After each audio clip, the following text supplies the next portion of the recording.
الحمدللہ رب العالمین والصلاة والسلام علی سید المرسلین اما بعد فاعوذ باللہ من الشیطان الرجیم بسم اللہ الرحمن الرحیم الصلاة والسلام علیک یا رسول اللہ وعلی آلک واصحابک یا حبیب اللہ الصلاة والسلام علیک یا نبی اللہ وعلی آلک واصحابک یا نور اللہ۔ میٹھے میٹھے اسلامی بھائیوں اور مدنی چینل کے ناظرین، ایک بار پھر پروگرام پیغام قرآن لے کر حاضر ہے۔ ہر ہی پروگرام میں ایک قرآن پاک کا واقعہ اور اس سے ملنے والا سبق حاصل کرتے ہیں۔ آج ایک بڑا ہی عجیب و غریب بھی اور دردناک واقعہ بھی ہے۔ نبی پاک علیہ الصلوۃ والسلام سے ہم سب کو بے انتہا محبت ہے اور یہ ایمان کی جان ہے۔ نبی پاک سے محبت نہیں تو ایمان بھی کمپلیٹ نہیں ہوتا، اور جب نبی پاک علیہ الصلوۃ والسلام کو تکلیف پہنچے یا نبی پاک علیہ الصلوۃ والسلام کو کسی طرح کی کوئی ایذا پہنچے تو یقیناً جب امتی اس کو پڑھتا ہے، سنتا ہے تو دل پر بھی تکلیف ہوتی ہے۔ ایک ایسا ہی واقعہ جس میں ہمارے آقا علیہ الصلوۃ والسلام کو تکلیف پہنچائی گئی، نبی پاک علیہ الصلوۃ والسلام پر جادو کیا گیا۔ ناظرین، آج یہ واقعہ ہم سنیں گے اور یہ قرآنی واقعہ ہے اور اس کے ذریعے بہت ساری باتیں بھی سنیں گے۔ جادو کے بارے میں بڑے مسکنسیپشن ہیں لوگوں کے ذہنوں میں، اور سمجھتے ہیں کہ جادو کا توڑ کرنے کے لیے بڑے عجیب و غریب عمل کرنے پڑیں گے، بڑے گناہوں والے کام کرنے پڑیں گے، اللہ کی ناراضگی والے کام بھی لوگ کرنے کے لیے تیار ہو جاتے ہیں، حرام اور ناجائز کام کرنے کے لیے تیار ہو جاتے ہیں اور سمجھتے ہیں کہ اس سے جادو سے بچا جا سکے گا۔ البتہ جادو کروانے کے لیے بھی لوگ بڑے ہی ناجائز اور حرام کام کرتے ہیں جو کہ جہنم میں لے جانے والے کام ہوتے ہیں۔ اللہ مجھے اور آپ کو ہمیشہ جادو ٹونے آصف سے محفوظ رکھے، ہر قسم کی بلاؤں سے محفوظ رکھے، اور آج قرآن کے ذریعے سمجھیں گے کہ جادو کا علاج کیا ہے، جادو ہو جائے تو بچا کیسے جا سکتا ہے، اور نبی پاک علیہ الصلوۃ والسلام پر جب جادو ہوا تھا، جادو کرنے کی کوشش کی گئی تھی، اس کا نتیجہ کیا نکلا۔ ناظرین، توجہ کے ساتھ آپ نے سلسلے میں شامل رہنا ہے۔ روایت یہ ہے کہ لبید بن عاصم یہودی اور اس کی بیٹیوں نے نبی پاک علیہ الصلوۃ والسلام پر جادو کر دیا، جس کا اثر پیارے آقا علیہ الصلوۃ والسلام کے جسم پر نمودار ہوا۔ طبیعت شریف جو ہے وہ کچھ ناساز ہونے لگی، آپ کے قلب، آپ کی عقل مبارک اور آپ کے اعتقادات پر کوئی اثر نہ ہوا، صحت مبارک پر تھوڑا سا اثر ہوا۔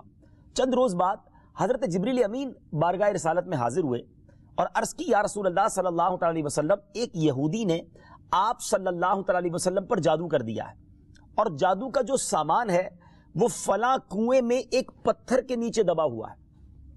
سرور کائنات علیہ الصلوۃ والسلام نے حضرت علی مولائے کائنات شیر خدا کرم اللہ تعالی وجہ الکریم کو بھیجا۔ انہوں نے کنویں کا پانی نکالا اور پتھر اٹھایا تو اس کے نیچے سے کھجور کے گھابے کی تھیلی برآمد ہوئی، یعنی کھجور کے جو چھلکے ہوتے ہیں اس طرح کی تھیلی برآمد ہوئی، اور اس میں نبی پاک علیہ الصلوۃ والسلام کے منہ مبارک جو کنگھی سے ٹوٹے تھے، اور کنگھی کے ٹوٹے ہوئے کچھ دندانے، اور ایک ڈور یا کمان کا چلہ جس میں 11 گٹھانے لگی ہوئی تھی، اور ایک موم کا پتلا تھا جس میں 11 سوئیاں چبھی ہوئی تھی۔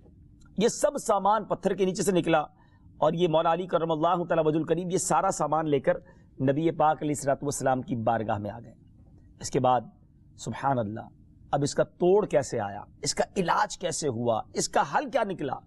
جبریل امین اللہ تبارک و تعالیٰ کی بارگاہ سے سورہ فلق اور سورہ ناس لے کر حاضر ہوئے، یعنی اب جو سورہ فلق اور سورہ ناس ہے وہ نازل ہوئیں، اور ان دونوں صورتوں کو ملائیں تو ناظرین اس میں 11 آیتیں ہیں۔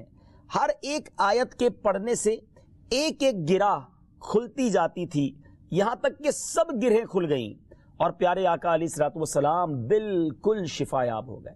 سبحان اللہ، سبحان اللہ۔ ناظرین، اب اس واقعے سے بہت ساری باتیں میں نے اور آپ نے سیکھنی ہیں۔ پہلی بات یہ ہے کہ یہ بخاری شریف میں ہے کہ پیارے آقا علیہ الصلوۃ والسلام جب بستر شریف پر تشریف لاتے تو اپنے دونوں ہاتھوں پر دم کرتے اور اپنے سر سے پاؤں تک پورے جسم پر اپنے ہاتھوں کو پھیرایا کرتے، جہاں تک دست مبارک پہنچ سکتے یہ عمل 3 مرتبہ فرماتے، یعنی نبی پاک علیہ الصلوۃ والسلام ان دونوں صورتوں کا اپنے اوپر بھی دم کیا کرتے۔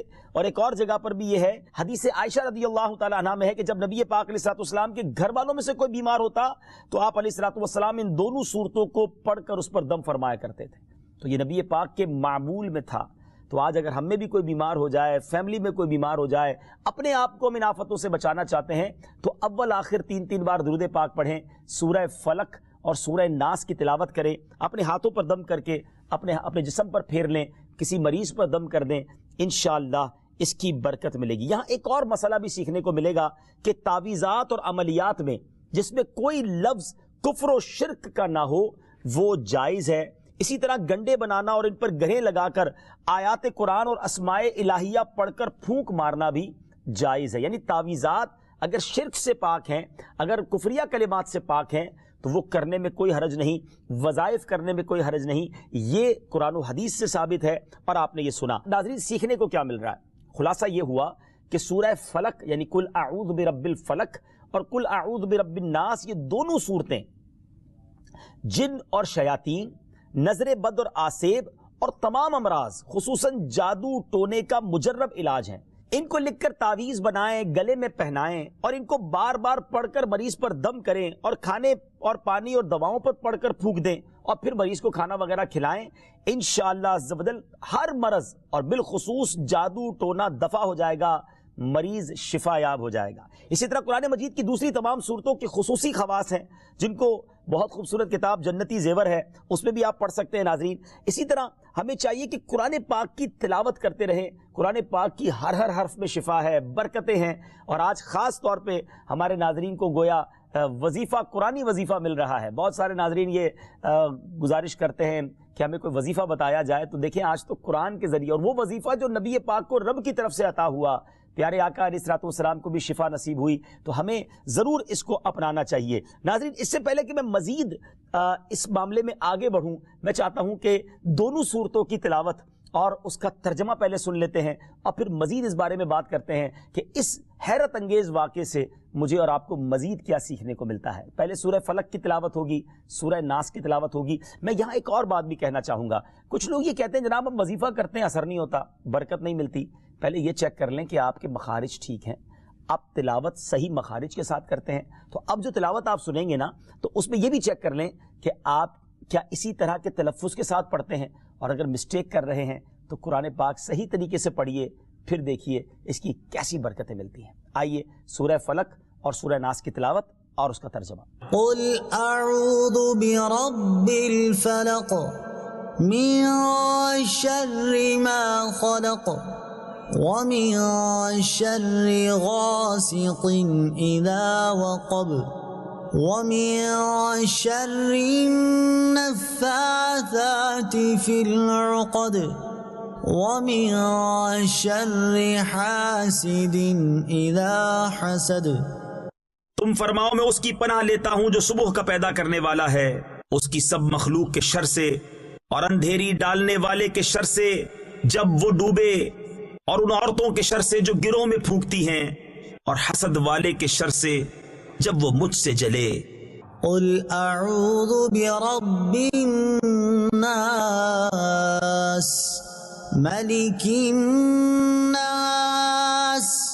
الہ الناس من شر الوسواس الخناس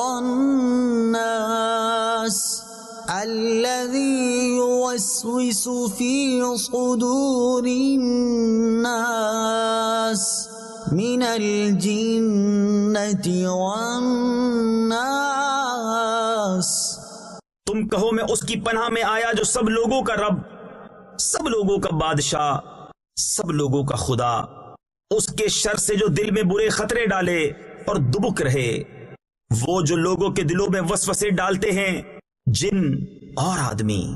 ناظرین، سورہ فلق اور سورہ ناس کے بے شمار فضائل و برکات ہیں۔ ایک اور حدیث پاک سنیے، حضرت عبداللہ بن خبیب رضی اللہ تعالیٰ عنہ فرماتے ہیں کہ ہم پر ہلکی بارش ہوئی اور اس وقت اندھیرا چھایا ہوا تھا، اور ہم پیارے آقا علیہ الصلوۃ والسلام کا انتظار کر رہے تھے کہ وہ آ کر ہمیں نماز پڑھائیں۔ پھر نبی پاک علیہ الصلوۃ والسلام ہمیں نماز پڑھانے کے لیے تشریف لائے اور ارشاد فرمایا پڑھو۔ میں نے عرض کی کیا پڑھوں؟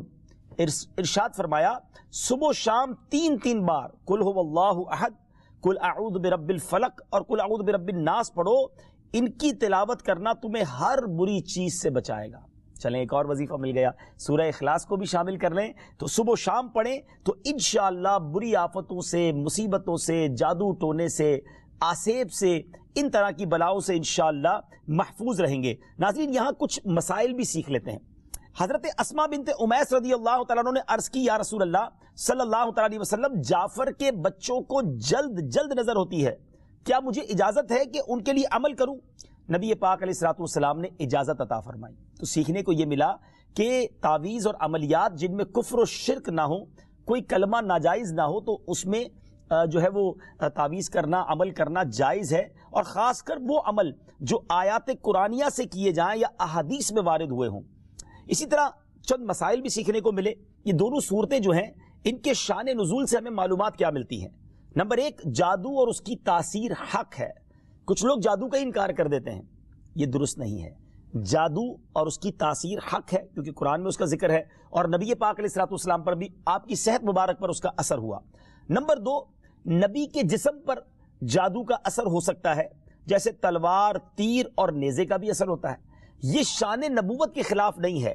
ہاں، ایسا اثر نہیں ہو سکتا کہ جس سے نبوت کے متعلقہ امور میں خلل آ جائے۔ حضرت موسیٰ علیہ السلام کے مقابلے میں جادوگر بالآخر اس لیے فیل ہوئے کیونکہ وہاں جادو سے معجزے کا مقابلہ تھا، ورنہ حضرت موسیٰ علیہ السلام کے خیال پر بھی اس جادو نے اثر کیا کہ ان کو خیال ہوا کہ یہ لاٹھیاں، رسیاں چل رہی ہیں۔ نبی کریم علیہ السلام کے خیال پر بھی اسی طرح یہی اثر ہوا تھا۔ نمبر تین، جادو کو دور کرنے میں سورہ فلق اور سورہ ناس کو خصوصی تاثیر حاصل ہے۔ نمبر چار، جادو، ٹونے اور عملیات اور اثرات اور بیماریوں کو ختم کرنے کے لیے قرآن پاک کی صورتوں اور آیتوں کو استعمال کیا جا سکتا ہے، اور بخاری شریف میں سورہ فاتحہ کو اس مقصد کے لیے استعمال کرنے کا بیان موجود ہے۔ تو سورہ فاتحہ کو سورہ شفا بھی کہا جاتا ہے، تو یہ بھی شفا کے لیے بڑا مجرب اور بڑا پیارا وظیفہ ہے۔ ناظرین، یہ چند باتیں تو ہم نے اس واقعے کے متعلق سیکھی، سورہ فلق اور سورہ ناس کے کچھ فضائل بھی سنے۔ میں یہاں ایک اور بات بھی کرنا چاہتا ہوں کہ آج کل پرابلم یہ ہو گیا ہے کہ اتنے عاملین آ گئے ہیں، اتنے عمل کرنے والے لوگ آ گئے ہیں، اتنے بورڈ ہمارے شہروں اور وطن میں لگ جاتے ہیں کہ ایسا لگتا ہے ہر دوسرے آدمی پہ جن ہے یا اس پہ جادو ہو گیا ہے۔ خدارا، جھوٹے عاملین سے اپنے آپ کو بچائیے۔ اگر جینے کی تمنا ہے تو کچھ پہچان پیدا کر۔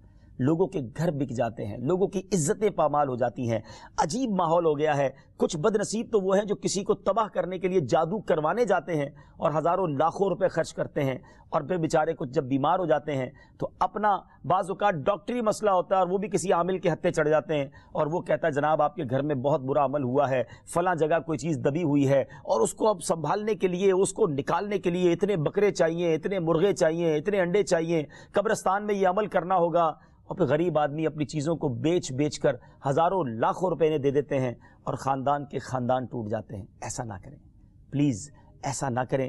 بلکہ میں تو ان عاملین سے بھی گزارش کروں گا کہ حلال روزی کی طرف آئیں۔ دعوت اسلامی نے بڑا شاندار ایک انداز اختیار کیا، اللہ سلامت رکھے دعوت اسلامی کے مدنی ماحول کو۔ ناظرین، آپ سوچ رہے ہوں گے کہ پھر ہماری بیماریوں کے لیے ہم تعویذ کس سے لیں، ہم یہ وظائف کہاں سے لیں؟ آپ کی دعوت اسلامی ہے نا، الحمدللہ دعوت اسلامی کا ایک شعبہ ہے جس کا نام ہی مکتوبات و تعویذات عطاریہ ہے۔ اس میں آپ کو بغیر کسی فیس کے، جی ہاں بغیر کسی فیس کے، لاکھوں لاکھ تعویذ ہر مہینے ناظرین یہاں سے دیے جاتے ہیں، پوسٹ بھی کیے جاتے ہیں، کوریئر بھی کیے جاتے ہیں، اس کی بھی کوئی فیس نہیں لی جاتی۔ تو یہ تعویذات آپ دعوت اسلامی کے مرکز سے رابطہ کر کے لے لیجئے۔ آن لائن تعویذات کی سروس بھی موجود ہے۔ حالانکہ دعوت اسلامی کا اس ڈپارٹمنٹ پر لاکھوں کروڑوں روپے خرچ ہو رہا ہے، مگر اس لیے اس کو فری رکھا ہے تاکہ امت کے لیے آسانی ہو۔ دکھیاری امت جو ہے ان کے مسائل حل ہو جائیں، نہ جانے کس کی دعا لگ جائے اور ہمارا بیڑا پار ہو جائے۔ ہاں، اس میں یہ ضرور میں کہوں گا کہ وہ لوگ جو یہ پروگرام دیکھ رہے ہیں اور ان کو لگتا ہے کہ میں اس شعبے کو سپورٹ کروں، دعوت اسلامی جس شعبے میں خرچ کر رہی ہے اور نہ جانے کتنے دکھیارے مسلمانوں کی دعائیں لے رہی ہے، تو اگر آپ دعوت اسلامی کے شعبہ تعویذات عطاریہ میں سپورٹ کرنا چاہتے ہیں، اپنا ڈونیشن دینا چاہتے ہیں، تو بھی ہم سے رابطہ کر لیجئے۔ لیکن پلیز ان جھوٹے عاملوں سے اپنے آپ کو بچائیے۔ اور مجھے جو ناظرین سن رہے ہیں، ہر بندے پر جادو نہیں ہوتا، ہر بندے پر جن نہیں آ جاتا، ہر بات میں وسوسہ نہ لایا کریں، وظائف پڑھ لیا کریں۔ صبح و شام یہ وظیفہ ہمیں نبی پاک نے دے دیا ہے، صبح گھر سے پڑھ کر نکلے، شام گھر پر آ کر سونے سے پہلے پڑھ لیں، آیت الکرسی سونے سے پہلے پڑھ لیں۔ اللہ نے چاہا خیر آپ کا مقدر رہے گی، اور مزید ضرورت ہو تو دعوت اسلامی کے اس شعبے سے رابطہ کر لیں۔ میں امید کرتا ہوں کہ آج کے اس واقعے سے ہمیں یہ سیکھنے کو ملا کہ قرآنی وظائف کی کیا اہمیت ہے، اور جائز وظائف کرنے میں، تعویذات کرنے میں کوئی حرج نہیں۔ آخری بات، نبی پاک علیہ السلام کو پتہ چل گیا، جبریل امین نے بتا دیا کہ جادو کس نے کیا، مگر نبی پاک علیہ السلام نے بدلہ نہیں لیا، سزا نہیں دی۔ اس لبید بن عاصم کو، اس کی جو بچیاں تھیں، جو بھی لوگ تھے جادو کرنے والے، سب کو معاف کر دیا۔ اللہ اکبر! انہیں پتہ چل جاتا تھا کہ کس نے ظلم کیا ہے، پھر بھی معاف فرماتے، اور ہم شک کی بنیاد پر بدلہ لے لیتے ہیں۔ ہیں کوئی عامل کہہ دیتا ہے تمہارے گھر میں سین نام کی کوئی عورت ہے, اس نے یہ کیا ہے. اب جتنے سین نام والے ہیں سب کے ساتھ بدگمانی شروع, جب سے سب سے لڑائی شروع, سب کے بارے میں برا سوچنا شروع. انسان ہی سے غلطی ہوتی ہے. معافی کرنے والا ذہن رکھیے, معاف کریں گے اللہ تعالیٰ آپ کو معاف کر دے گا, رحم کریں گے آپ پر رحم کیا جائے گا. اللہ مجھے اور آپ کو نبی پاک علیہ الصلوۃ والسلام کی اس مبارک سیرت سے سیکھنا نصیب فرمائے کہ اگر کسی سے غلطی ہو بھی گئی ہے, کسی نے ہمارا برا چاہا بھی ہے اور پتہ بھی چل گیا ہے, تو معاف کرنا اللہ کو بڑا پسند ہے. مشکل ضرور ہے, دل چاہتا ہے میں بھی بدلہ لوں, لیکن مزہ بھی تو یہی ہے نا کہ دل چاہ بھی رہا ہے, غلط بھی کیا ہے سامنے والے نے اور میں بدلہ لے بھی سکتا ہوں, پھر بھی اللہ کی رضا کے لیے معاف کر دیں اور اس نیت سے معاف کریں میرے مالک میں تیرے بندے کو معاف کر رہا ہوں, تو مجھ گناہگار کو معاف فرما دے. اللہ کریم ضرور کرم فرمائے گا, اور یہی اسلام کی خوبصورتی ہے. اللہ مجھے اور آپ کو معافی اور درگزر کا ذہن نصیب فرمائے.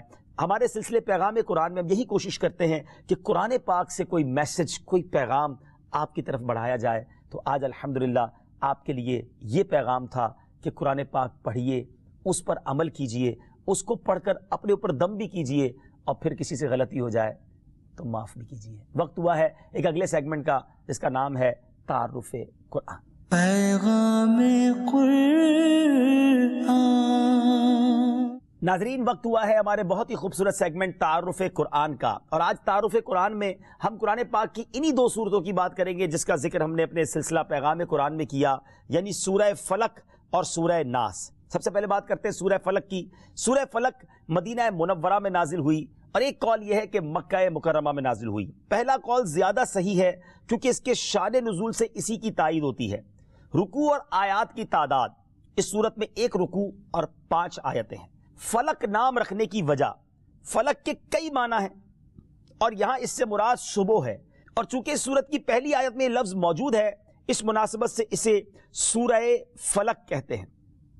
پیارے آقا علیہ الصلوۃ والسلام نے ایک بار اس سورت کے بارے میں ارشاد فرمایا, کیا تم نے نہیں دیکھا کہ آج رات مجھ پر ایسی آیتیں نازل ہوئی ہیں جن کی مثل نہیں دیکھی گئی. وہ آیتیں کل اعوذ برب الفلق سورت کے آخر تک اور کل اعوذ برب الناس سورت کے آخر تک ہے. سبحان اللہ. تو اس سورت کے بارے میں بڑے فضائل نبی پاک علیہ الصلوۃ والسلام نے ارشاد فرمائے. ایک بار حضرت عابس جوہنی رضی اللہ تعالیٰ عنہ سے روایت ہے کہ نبی پاک علیہ الصلوۃ والسلام نے ارشاد فرمایا, میں تمہیں وہ کلمات نہ بتاؤں جو شریر جنات اور نظر بد سے اللہ تعالیٰ کی پناہ طلب کرنے میں سب سے افضل ہیں. انہوں نے عرض کی, یا رسول اللہ صلی اللہ تعالیٰ علیہ وسلم کیوں نہیں, آپ ضرور بتائیے. ارشاد فرمایا وہ کلمات یہ دونوں صورتیں ہیں, کل اعوذ برب الفلق اور کل اعوذ برب الناس. سبحان اللہ سبحان اللہ. اب آئیے سورہ ناس کے بارے میں کچھ سن لیتے ہیں, اس کی فضیلت بھی جان لیتے ہیں. سورہ ناس جو ہے ناظرین, یہ قرآن پاک کی ترتیب کے لحاظ سے سب سے آخری سورت ہے. اس کا مقام نزول, سورہ ناس زیادہ صحیح قول کے مطابق مدنی ہے. اس سورت میں 1 رکوع اور 6 آیتیں ہیں. الناس نام رکھنے کی وجہ, عربی میں انسانوں کو الناس کہتے ہیں اور اس سورت کی پہلی آیت میں یہ لفظ موجود ہے, اس مناسبت سے اسے سورہ الناس کہتے ہیں یا اسے سورۃ الناس کہتے ہیں. سورۃ الناس کے مضامین, اس سورہ مبارکہ میں ان جنات اور انسانوں سے اللہ تعالیٰ کی پناہ مانگنے کی تعلیم دی گئی ہے جو لوگوں کے دلوں میں وسوسے ڈالتے ہیں. سورہ فلق کے ساتھ اس کی مناسبت کیا ہے؟ سورۃ الناس کی اپنے سے ماقبل سورت سورہ فلق کے ساتھ مناسبت یہ ہے کہ سورہ فلق میں ظاہری شر سے اللہ تعالیٰ کی پناہ مانگنے کی تعلیم دی گئی تھی, اور اس سورت میں خفیہ شر سے اللہ تعالیٰ کی پناہ مانگنے کی تعلیم دی گئی ہے. اللہ تعالیٰ ہمیں ہر طرح کے شر سے محفوظ فرمائے, قرآن پاک پڑھنے, سمجھنے اور اس پر عمل کرنا نصیب فرمائے. مدنی چینل دیکھتے رہیے. اگلے سلسلے میں ایک اور پیغام قرآن لے کر حاضر ہوں گے. صلو علی الحبیب صلی اللہ تعالی علی محمد صلی اللہ علیہ وسلم.